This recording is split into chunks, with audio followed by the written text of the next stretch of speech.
Sky, le chat de Nathalie, a disparu en février dernier. Voilà, je ne pouvais pas travailler de toute façon sans avoir mon assistante avec moi. Pour tenter de la retrouver, elle alerte ses voisins, la mairie et les gestionnaires du registre national d'identification des animaux domestiques. Leur conseil, poster une annonce sur leur page Facebook. Très vite, elle reçoit une réponse. J'ai été contactée par donc une personne qui a posté une photo d'un chat qui ressemblait au mien. J'ai des photos de mon chat qui ressemblent quand même assez, donc ça aurait pu être mon chat.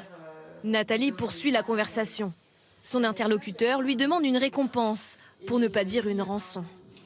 Donc là, elle me dit, c'est 100 € par PayPal pour avoir l'adresse et après encore 100 € pour récupérer votre chat. L'internaute est en fait un arnaqueur. Nathalie est hésitante. Il fait tout pour la convaincre.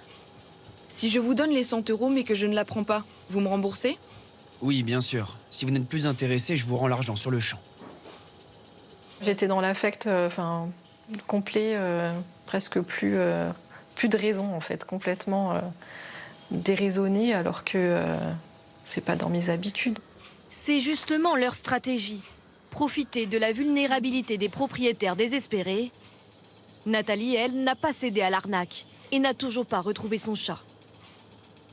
Sur les réseaux sociaux, ils sont des centaines à poster la photo de leur animal disparu, dans l'espoir de le retrouver.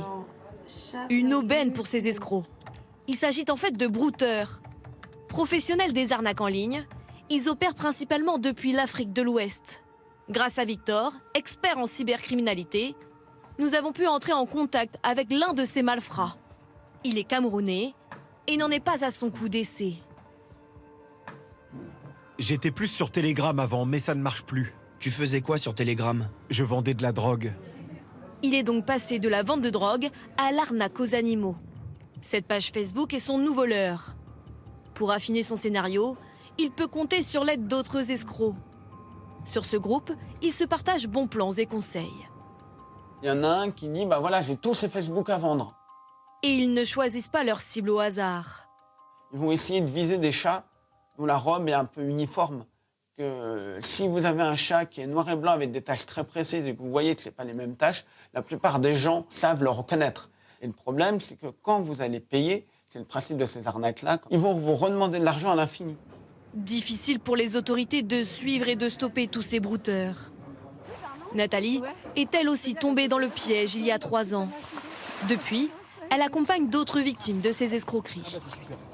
Ne mettez jamais le numéro de puce de votre animal, en tout cas pas en entier. Parce que quand vous le donnez en entier, vous donnez accès à certaines données vous concernant et ça peut vraiment compliquer les choses. Ne pas donner tous les détails, pas forcément tous les signes particuliers qu'il peut avoir. Si vous êtes contacté par quelqu'un, vous pouvez vérifier la présence ou non de ces signes distinctifs qui n'apparaissent pas dans l'annonce.